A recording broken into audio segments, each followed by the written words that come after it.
আলহামদুলিল্লাহ, এটা বাংলাদেশের ইতিহাসে একটি সর্ববৃহৎ সমাবেশ, যেই সমাবেশে মানুষ তাদের ন্যায্য অধিকার ফিরে পাবে, ন্যায় ইনসাফ প্রতিষ্ঠা হবে এবং আমাদের শহীদদের বিচার কার্যকর হবে এবং লেভেল ফিল্টার মাধ্যমে মানুষ বিগত 17 বছর ভোট দিতে পারে নাই, সেই গণতান্ত্রিক ভোট মানুষের যেই অধিকার, সেই অধিকার প্রতিষ্ঠা হবে।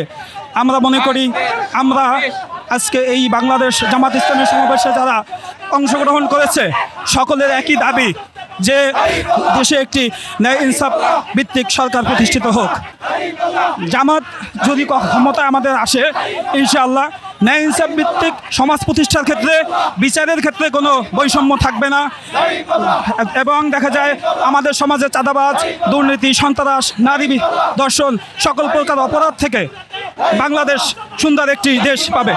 বাংলাদেশ জামাত ইসলামের প্রতিশ্রুতি, তাদের মুখের কথা আর কাজ এর মধ্যে একই। বাংলাদেশ জামাত ইসলামীর যেই ওয়াদা, যাদের যে প্রতিজ্ঞা, তারা সেটা বাস্তবায়ন করে এবং করবে ইনশাআল্লাহ। যারা রাজাকার বলছে তারা কখনো নিজেদের দিকে তাকিয়ে দেখে না।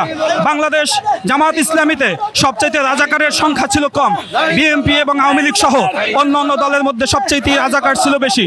বাংলাদেশ জামাত ইসলামী কখনো পাকিস্তানের দোসর না। বাংলাদেশ জামাত ইসলামী দেশের সাধারণ জনগণের একটি রাজনৈতিক দল, তারা মানুষের জনগণের জন্য কাজ করে এবং আগামীতেও করবে। যারা মনে করছে যে বাংলাদেশ জামাত ইসলামী বিলীন হয়ে গেছে, এটা তাদের জন্য একটা দুঃস্বপ্ন। বাংলাদেশ জামাত ইসলামী আগেও ছিল, আওয়ামী লীগ স্বৈরাচারের আমলে জুলুম নির্যাতনের ফলে বাংলাদেশ জামাত ইসলামী একটু পিছপা হয়নি। তারা তাদের দিনের কার্যক্রম চালিয়ে গেছে এবং আগামী দিনেও বাংলাদেশ জামাত ইসলামের কার্যক্রম কন্টিনিউ থাকবে ইনশাআল্লাহ।